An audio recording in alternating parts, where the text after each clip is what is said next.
To Deepa creations.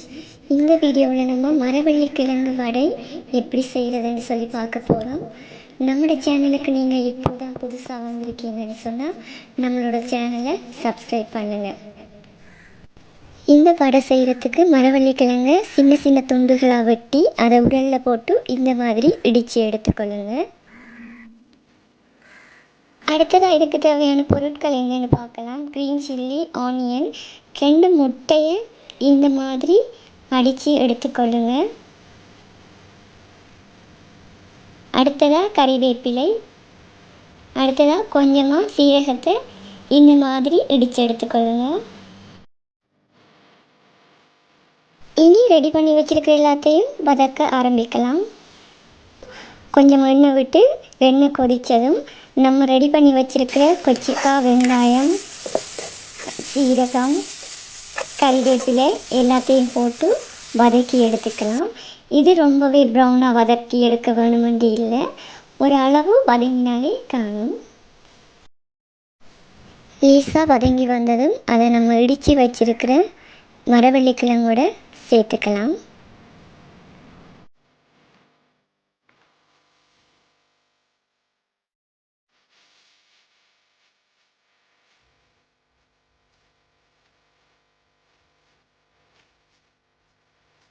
அடுத்ததாக நம்ம அடித்து வச்சுருக்கிற முட்டையையும் அதோடு சேர்த்துக்கொள்ளலாம்.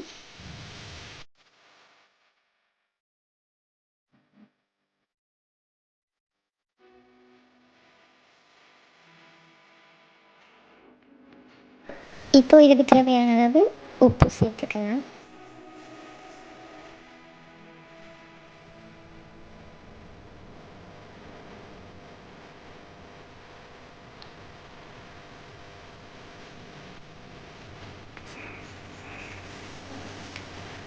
அடுத்ததாக இது எல்லாத்தையுமே சேர்த்து நல்லா கரண்டியால் கலந்து எடுத்துக்கலாம்.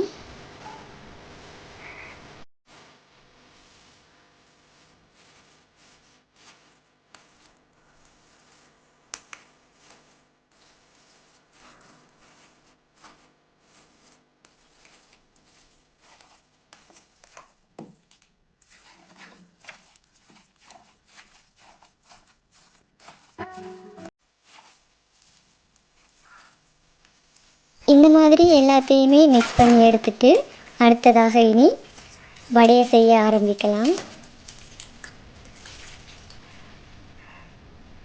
இந்த மாதிரி சின்ன சின்ன உருண்டைகளாக நம்ம பிடிச்சு எடுத்துட்டு பொரிக்க ஆரம்பிக்கலாம்.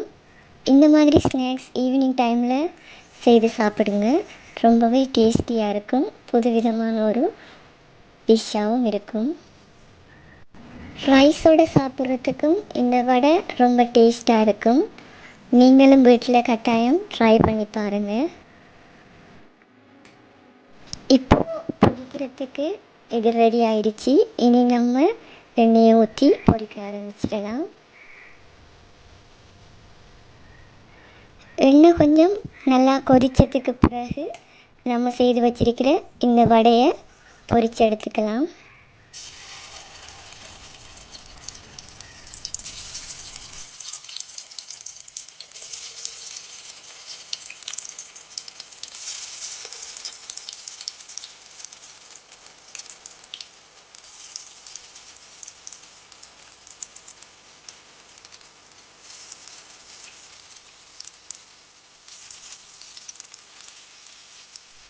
நீங்கள் இந்த மாதிரி கரண்டியை வச்சு அமர்த்தி விடும்போது உள்ளே இருக்கிற கிழங்கும் நல்லா வெந்து வரும்.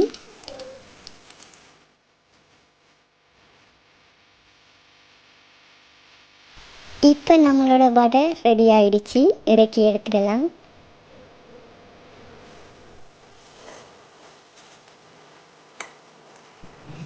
இதே மாதிரி உங்கள் வீட்லேயும் நீங்கள் மரவள்ளி கிழங்கு வடை செய்து பாருங்கள். ரொம்பவே டேஸ்டியாக இருக்கும். மறக்காமல் நம்மளோட வீடியோவை லைக் பண்ணுங்கள், ஷேர் பண்ணுங்கள், கமெண்ட் பண்ணுங்கள். அப்புறம் நம்ம சேனலுக்கு சப்ஸ்கிரைப் பண்ணுங்கள்.